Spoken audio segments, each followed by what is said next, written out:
And so a good life has more to do with the internal and emotional feelings that we have as it relates to being happy. Now, I'm not one to espouse happiness. I'm not. Joy, I believe in. Happiness is fleeting. I'm happy today and sad tomorrow. You understand? But joy stays with me consistently. Y'all understand what I'm saying? Y'all know Yeah. So what is the difference between joy and happiness then? We're not created to be happy every day. Because when we look at and see what's going on in the world, things make me unhappy. We had another killing of a brother. You know, things make me unhappy. But the joy I have comes from, like Ron says, goes beyond understanding. I can have joy in knowing that I serve a God that's going to straighten all this out. You know, I have joy with that. I have joy in knowing that that I have the talents to assist God and straighten all this out. You know, so you can't get defeated because you're not feeling happy. Happiness will come and go. It's what you reach for is joy. Okay? It's in other people. Right. You know, Shauna made me unhappy today. You know, Ron made me unhappy today. Shauna made me unhappy. People make me unhappy. People gonna do that. That's just how people are. We do that to one another. But you cannot destroy or take away the joy, which is, you're right, which is the strength that I have in Christ Jesus. You can't take it away unless I turn it over to you. You know, that's why I don't talk. You know, people say, well, you know, I've fallen in love. Just as you fall in love, you fall out of love. Amen. I don't need somebody to fall in love with me. I need people to love me. Amen. You know, because this falling in love is dependent on how much. It's a quick pro quo kind of thing. You know, oh, they didn't cook dinner tonight. I don't know this. You know, at the time, you know, excuse my language. At the time, it depends on how we do this. 133. How good and pleasant it is when God's people live together in unity. Now live together in unity, y'all. Now, right. Now, how do we, keep in unity in your homes? Me too, because ain't nobody here. You know, unity requires work. Yes, Lord. It requires work. Yeah. Unity does not happen just because you prayed for it or you want it. Right. You know, you have to work at having unity in your home. Right? Mm-hmm. It's a give and take thing. Can you have unity in your home or unity in your church when everybody's trying to get what they want? No. It's impossible. It's impossible. I do marriage counseling all the time, and I'm saying the issue here is that you want, you know, the man to pick up his drawers, and he wants you to cook every day, right? And so y'all, man, right? And so y'all, everybody's mad with one another because people want to break up because I ain't getting what I need. A marriage is not what you. As a matter of fact, let me just put this out there. A marriage is not built on what you need. Amen. Relationships are not built on what you need. Right. Unity is not built on what you need. Marriages and relationships and friendships are built on mutual what? Respect. I'm going to respect you, Rick. See? That's even though I'm respect, even though I feel respect. Yeah. Go ahead. Respect you, Rick, even when you disrespect me. Right? I'm going to love you, Deirdre, even when I feel like you don't love me. Because feelings are not that. Right? Because Because what's most important to me is not me, my ego getting what it needs. It's the unity that brings about a cohesive environment. Does that make sense? Because if everybody's trying to get what they need out of the relationship, it's a wash from the very beginning. Yeah. I don't feel, everybody talking about what they feel. I keep telling us, myself included, feelings are simply not that. And being right is overrated. You can be right in a relationship all day long, but if it creates nothing but hell in your home, what good is it? Being right and alone sucks. Right. How good it is to dwell together in unity. Right? How good it is to dwell together in unity. But if you've never been taught how to create unity, the only thing you know how to sow is discourse. Folk actually get mad based on what happened to them at work or on the playground, at the meal, and whatever, and bring it home and create disruption. The very place you are trying to create unity, you have allowed an outside influence to come in your house and tear it up. You understand what I'm saying? Y'all allow pastors to come into your home and tear the hell up. You know what I'm saying? Y'all allow pastors to call you names, to talk about you, to band you to hell. You take all that guilt with you, all that shame with you, take it back home and start fighting on one another. Now I say y'all, of course I'm not talking about. But you know what I'm saying? You know what I'm saying? So, but unity takes work. I know you're editing this, right? Unity takes work. That's not live, is it? Unity takes work. It does not, you don't have to say that. It does not come simply because you want it to come.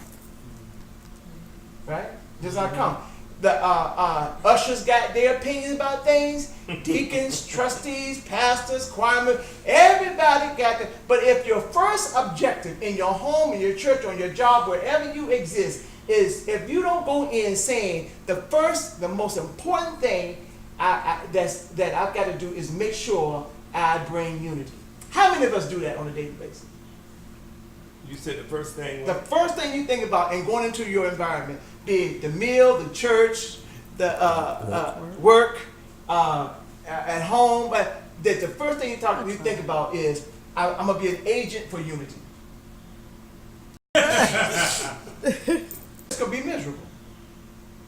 David says, he says, how very good and pleasant it is when kindred live together in unity.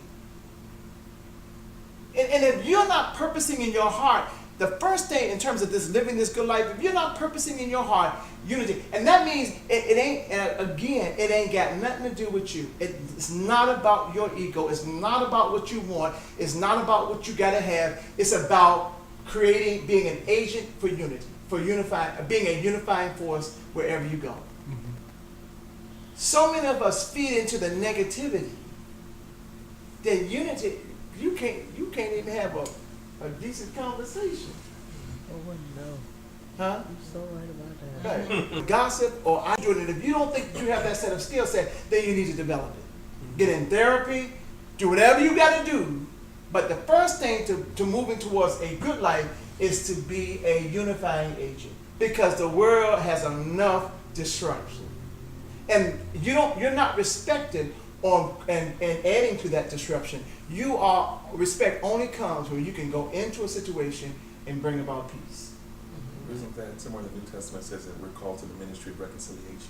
Always, always, and we are always called. That's absolutely right. That's New Testament, so I think that we're gonna get it. Reconciliation will often cost you. Yeah. I want to reconcile with Ron. I'm gonna have to reduce my ego. I know Ron's personality, and I'm gonna have to submit in ways that I don't want to. I can't speak for Ron, but I'm gonna have to submit and say, you know what, brother? All right, that's how you see it. Let's move on it. Okay, I'm gonna take what you say. Let's try it. I know full well this ain't gonna work. I mean, but I want to create a sense of unity. I want to create a sense of empowerment. I want to create a sense. I want to be a change agent. And so I just got to back up and work hard that it does not fail. Mm-hmm. I'm not saying knowing that it's not going to work and then make sure it doesn't.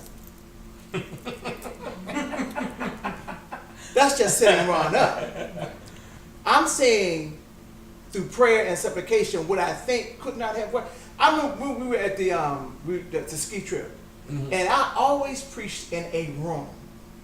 Mm-hmm. And the ski trip has always been one of the most well-attended things at the ski trip when we were singing. Yeah, it was the show and the worship service. Mm-hmm. Packed out. You would think that it would not be packed. Right. But they partied all night long. But one thing they did was get up and be in church on that Sunday. I don't know how they did it, but they did. And I kicked off the worship experience at the very beginning, and it lasted till the end. But somebody had the idea that we were going to have the worship and then open in the atrium, in the what do you call it? The lobby. Hotel. In the hotel lobby. Huge lobby. Right. I'm like, I don't want to be, I was like resistant. I don't want to do this. I don't want to. We're gonna be all in the open air. You remember that year we did it? Were you there that year? You were there, yeah. And and it was I didn't want to do it. I thought about all the things why not to do it. Right. But then I had to catch myself. And we did it, and it was one of the best experiences we ever had. Because this is what I know. When you are intentional about creating unity in your home, in your job, in the church, and that sort of thing, God blesses that. God really does bless it. Right? Even when it could be a train wreck, God diverts it. Because God knows our intentions. You know full well when you go home tonight, if you want to have unity and peace in your home. You know it. You know it right now. You know there's some stuff that's been brewing. He said this, she did that. And you holding on to it. Because my feelings got hurt. Because somebody did said something, did say, work tomorrow. Oh, I know how to deal with this when I get to work. You're holding on to it, huh? Help me, Holy Ghost. Right, you're holding on to it. But if it does not point to if it does not point to you having you being a unifier in that situation, then you need to, before you go, you need to check yourself. Because God does not dwell in a place of confusion and in a place where you are your disruption takes over. It just doesn't. So then God says this. It's like precious oil on the head of Aaron. Now, David writes as if you knew how these people are, but you're right. Aaron is the brother of Moses. Aaron tries to take over where Moses leaves off. Aaron does accomplish what Moses could not do. Now, one would say that Moses was blessed, had a wonderful life, but Moses never completes what Moses think he was called to do. Right. And that was what? Get to the The promised land. Right. Promised land. Now the question becomes this: then that wasn't his calling. That wasn't his purpose. Supposed to put him on the road to it. Right. Sometimes you're only in creating, because all of us got this ego. We got to be the man. We got to be the leader. Or we got to be the strong woman. We got to be the. Sometimes the only thing you are called to do is to point in that direction. We believe that we've got to lead folk in that direction. And so, we got to get out in front. And you know, we got to do this. One of the biggest complaints I have is that why you all let these people speak? Because God doesn't only speak through me, God speaks to every person in this room. Not one person in this room that God does not speak to. Now, there are times when we don't listen to what God is saying to us, but God speaks to everybody in this room. So who am I to stand in the way of that? My job is to get out of the way and let you speak what God has given you. Just be clear, it's what God has given you and not what you want to give, what you want to give to somebody. You know, so Moses never, you know, the question becomes, people want to dog Moses, but Moses couldn't get him to the promised land. Well, in my opinion, that wasn't Moses' destiny. Moses did exactly what he was called to do. He liberated the children out of Israel, got them in the desert, and kept them alive. Yep. Aaron's, his brother's position then comes and lead them. And let me also point out to you, where you end up is not necessarily the call. It's the journey. It's your journey. If I were to ask you now, how are you all enjoying your journey, your life? How are you enjoying your life? Well, me? Now, I don't care about your happiness on your journey. I do care that you have joy in it. Because this kind of joy surpasses all understanding, and people can't take away from you. So, I'm sorry, Rick.